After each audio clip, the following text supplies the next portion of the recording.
Hi everybody, it's me, Beth Maitland, at the Drama Queen Bee Quilt Studios in the beautiful Central Coast of California. And I literally am in today the actual Drama Queen Bee Quilt Studios. This is my very full and cluttered and busy workspace. I am sitting behind, this is the table of my sewing machine. I'll show you the sewing machine later, but I'm sitting behind my Bernina Tula Pink Edition B770 Quilters Edition, which is also special edition Tula. We talked at my first vlog post about my new little upstairs Tula that is going to be my little breakfast nook, nighttime and cold weather sewing spot for a little while I work on a few projects and talk to you guys. So we're out here and I've got my little doggies coming and going, and my daughter is sitting on the other side of the camera, tapping her fingers a little bit to start a project. Her workstation is just opposite me on the other side of the table, and that way we can face each other and we can chit chat and we can listen to a little music and do our projects and not get in each other's way, but still have the companionable time together sewing. We've never done this before until quarantine. It has been a really interesting time for us because we both have been home most of the time, certainly during quarantine originally, and then she was laid off from her job, which she was doing remotely. And so for the months beyond that, she was home here with me full time. And I was home a lot of the time until we were back and forth in production at Young and the Restless, which I commute to Los Angeles to do. My drive into work is about 3 hours and 15 or 20 minutes. And so I usually use the time to come in the night before or the day before and visit friends and stay over. COVID has created some challenges about commuting, because I don't really feel comfortable staying in hotels and not knowing how much cleaning is really done. And we have to be really, really responsible with the show. We are tested the weeks before we arrive on the set, or if you are recurring, you test twice a week. If you're in doing several dates over the course of several weeks, you test twice a week at the studio. And then there's other testing that's done either remotely or also we can do home tests, or we can go in early and we can test at Sony, who is our umbrella company, who is taking care of all of the actors and our testing procedures and our COVID rules about being able to function. So it's a little complicated and a little stressful, and I didn't know really how stressful it was until I started actually having a few weeks off and realizing that I wasn't in a panic over testing, and when I had to go drive 7 hours round trip to get a 5-minute test to be available for work the next week or whatever. I mean, it got really complicated, and this time at home has been sort of a grace period, a little bit of a blessing. So although I really miss being on the set, and I know that I'll be going back at some point, but they're focusing on a different storyline right now, so I have some weeks off, and although I really, really miss that, and the very brief human contact. I mean, that's the other thing that we're really missing. I'm so grateful that my daughter's here, but really we don't see anyone or go anywhere or do anything beyond just essentials, groceries, or animal food. I have horses, so hey, we go to the feed store, and so nobody comes and goes really, and that I know all of you are experiencing a lot of that too. Anyway, this is number 2 in my vlog posts in my little project we're trying to see about getting to know each other and see how this all goes. I've had a lot of really good response to my first blog post. If you hear stuff going on in the background, it's my dogs chasing horses, and I do plein air quilting in my studio. I actually lift the electric door, and so we have windows that actually open out to the whole front, and I can actually have my dogs coming and going and playing outside and see my horses from here. And so it's a beautiful and ideal situation in many ways, although I have to constantly, the English say hoover, I have to constantly vacuum and dust, and I don't always keep up on it. So every quilt has to be washed before it's shipped because you never know what's going to blow in the open door. Anyway, So, back to the story. It has been a great blessing to be able to spend this time in the studio with my daughter, and and launch this endeavor to sort of spend that time with you too, virtually. A couple of wonderful comments and suggestions for things to talk about. In particular, somebody wanted to know what I'm working on right now, and I'm always working on about 6 or 7 projects. Is that like you? Do you have your piles everywhere of things that you're after?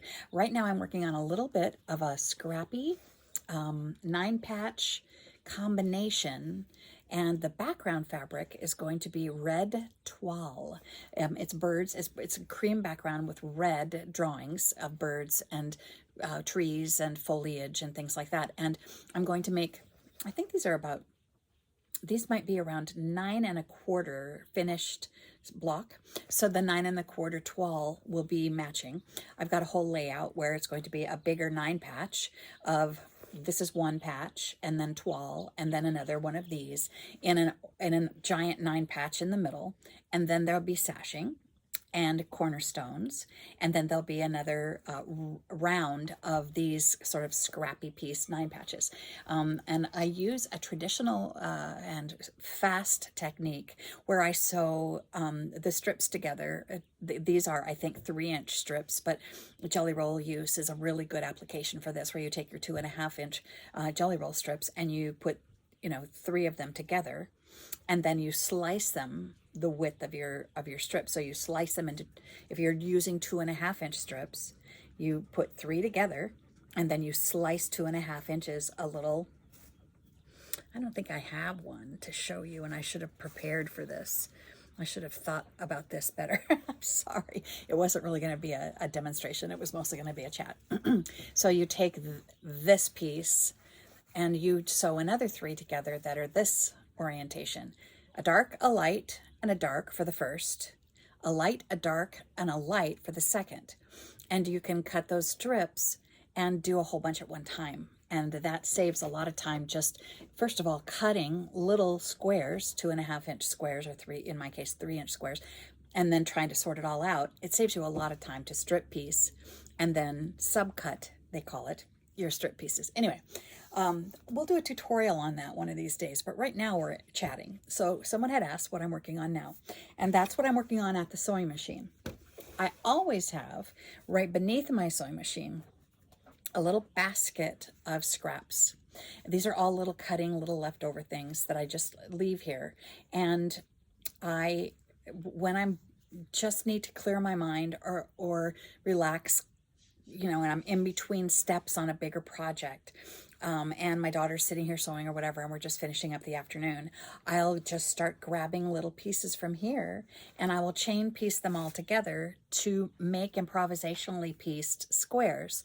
And I'm working on a large king size quilt out of improvisationally pieced 14-inch squares. So that sounds odd, but it's a way to use even my spare little minutes at the end or the beginning in between parts of other projects to piece a little bit, piece a little bit, piece a little bit, and then I have another little pile to add to it and add to it, and pretty soon I'm starting to build blocks that look more like, I think I do have some scrappy larger pieces that are sections that are getting to look, this needs to be pressed, but do you see what I mean? I just kind of throw a few things together and then add something and then add something and then add something. Pretty soon they're big enough to square up into a 14-inch block. And I have a whole pile of them. I've got about 20 over there. I'm waiting. I have to do a few more. And then I'm going to lay them all out and make a completely scrappy king-size quilt. I've always wanted just a random improvisationally pieced. Improvisationally piecing means throw it all together on the fly. You don't even need a rotary cutter. Use your scissors, put 2 pieces together, sew on the next piece, now there's 3, sew on the next piece, now there's 4. And pretty soon you have a big block. And that's an easy way to use up your scraps, which is also, quarantine has been about that for us too, is sorting through our studio time and space and try to consolidate our giant stash of scraps and remnants and things we just couldn't resist because they were on sale, and 3 fabrics that go together for another project one of these days.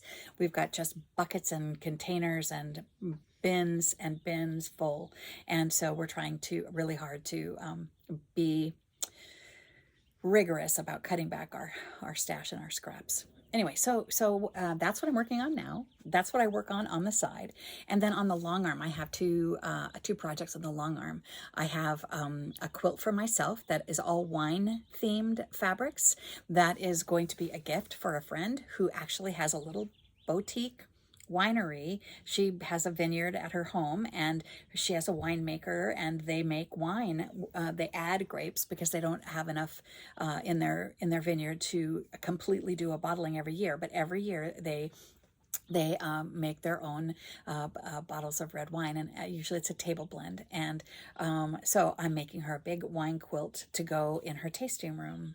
And so I've got that on the long arm right now, as well as some little side things. If any of you have seen any of my other accounts, I have a Twitter account that I try to keep you posted with, but I also have an Instagram for Drama Queen Bee Quilts, a Facebook page for Drama Queen Bee Quilts, a little blog spot for Drama Queen Bee Quilts, and I have my YouTube channel, which is all demos, tutorials, and now vlogs. So if you've seen over there, when I'm on the long arm, I don't like to waste the side space. I like to load everything up with the widest possible materials, and then I'll mount the quilt over to one side so that I've got a big margin along the side where I add table runners, dog beds, smaller projects. At Valentine's Day, I made little filled with flaxseed and lavender eye pillows for my girlfriends and my daughter. And so things like that. I love to make little smaller projects along the margins. So anyway, that is what's on the long arm right now. One of the small pieces is a cupcake print little table topper for a birthday party for my little grandniece that's coming up.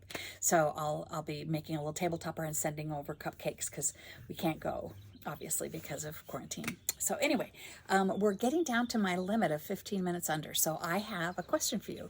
One of the other lovely comments for vlog number 2, a lady asked if I would tell you all that I was born in Rapid City, South Dakota. And I grew up in Scottsdale, Arizona, but I've spent most of my life in Southern California. So that's where I'm from. And so in the comments below, I really wish that you would tell me where you're from. You can include all of them like I just did, the places you've lived, or you can just say where you live now, or you can just say where you were born. But I would love to engage in that way. We'll all just in the comments below. Like me if you feel like it. Subscribe if you haven't and want to. Poke around on the rest of the channel if you want to learn little bits and pieces, tutorials on long arm quilting, on construction of small projects, that sort of thing. So there's also an improvisational video, which I should put, you're supposed to put that in the description below. So maybe I'll do that for you. But anyway, as our time is ticking, and if you have time, stop and tell me if you like this. Stop and tell me where you're from or where you live now, and we'll see how many places from around the world. One of my comments already is from New Zealand and one is from Australia. So let's see where everybody's from, and we'll maybe talk about that at a later date. The other thing that I want to tag, I'll put the information in the description box below, is someone asked if they could meet my daughter. And you should know she's a classical musician. She's a world-class, fabulous bassoonist. And she's been doing a lot of really creative projects during her time here at home, musically as well. So I'm going to give you the information to link you to her YouTube channel so you can listen to some of her music. In the meantime, we're almost at my 15-minute goal. So I want to wish you a very, very happy day. Thank you for tuning in to vlog number 2, in which we tell where we are from and we discuss the projects that I'm working on now, and we meet my daughter Amelia. Everybody have a great day, and we'll talk to you again in a few days. And thank you so much for supporting me, Young and Restless, Drama Queen Bee Quilts, and stay safe, stay well, and all the best. Bye-bye from Beth Maitland at Drama Queen Bee Quilts.